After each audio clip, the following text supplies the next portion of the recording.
Well, hello there, it's David. Welcome back to CrossFit Fitness, helping men and women get in the best spiritual shape of their lives, one workout at a time. I'm super excited to share with you in this short video the last Sunday of 2024 as I'm recording this. It's December 29th. And I want to do a video that I'm calling How to Have Your Best Year Ever in 2025. Okay, as we close down one year and begin another, who doesn't want the best year of their life? We all want that. But it's not going to happen accidentally, incidentally, by fate, luck, or chance, by New Year's resolutions, or because we hope so.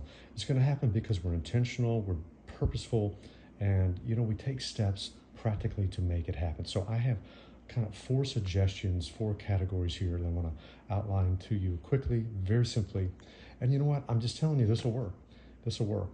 And so there's things we need to do, number one, daily, number two, weekly, number three, monthly, and number four, annually, that I believe can contribute to the best year ever for you, for me, for us, in our respective walks of life in 2025. Okay, you ready? Here we go.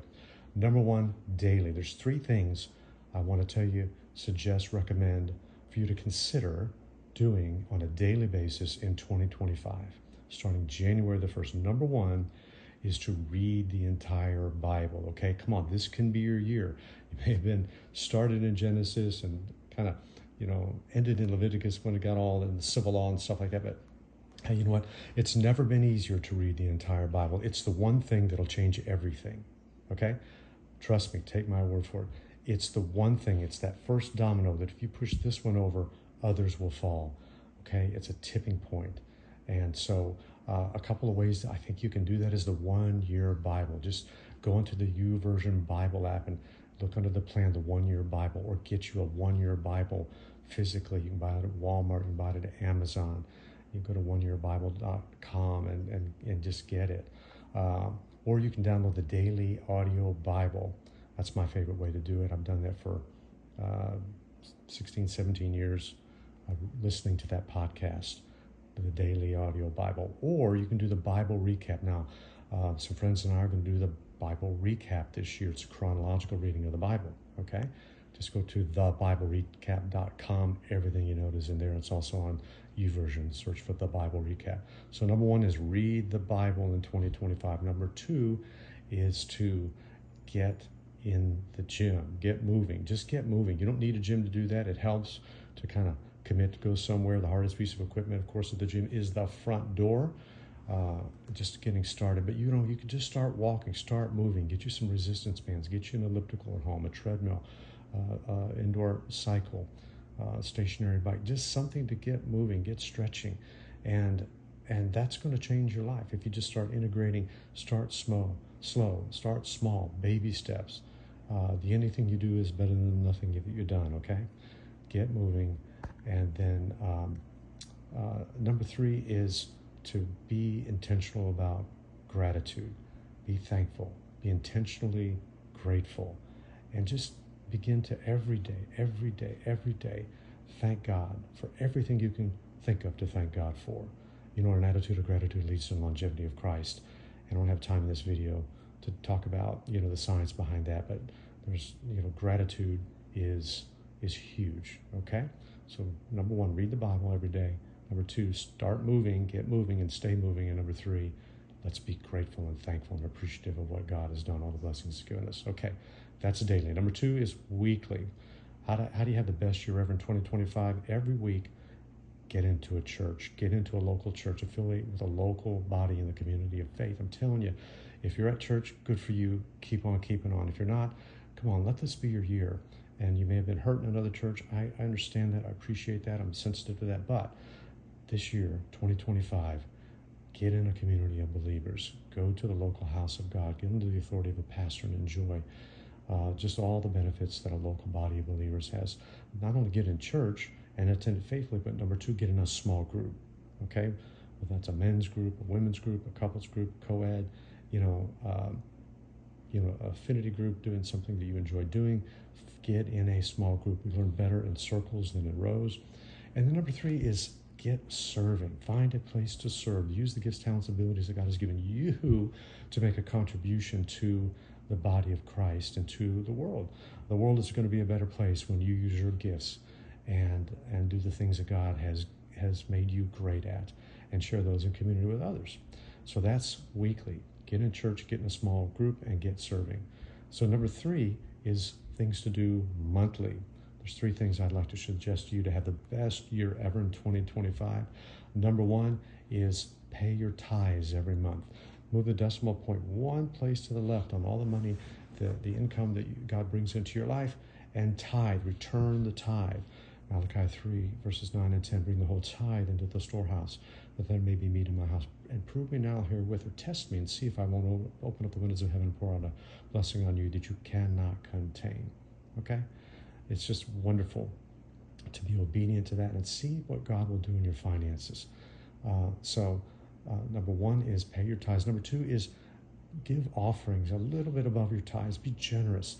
The message says in Proverbs, the world of the generous gets larger and larger. The world of the stingy gets smaller and smaller.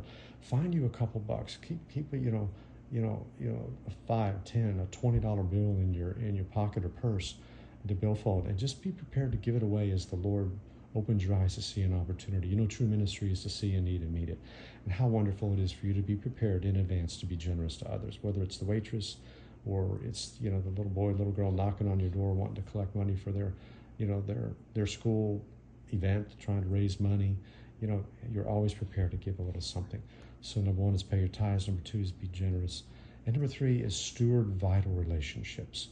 Those, your inner circle, your spouse, those vital relationships. Be intentional, be kind, be courteous, be thoughtful, be considerate. Remember their birthdays, remember their anniversaries, remember their special days. Commemorate the things that are important to them. Celebrate their wins and stand with them during their losses. And if you just remember and just be thoughtful and intentional, you'll marry it to your calendar. The iPhone or the Android is a wonderful way to keep up with everything and have a photographic memory. Just remember and just let your phone remind you, and then reach out with a text, an email, a call, a voicemail, a Marco Polo, something to touch them on their special day, or for no reason at all. Okay, so that's monthly. Lastly is annual. What are some things you can do annually? 3 things. Number 1, fast. The first 21 days of every January, a lot of churches go into a fast.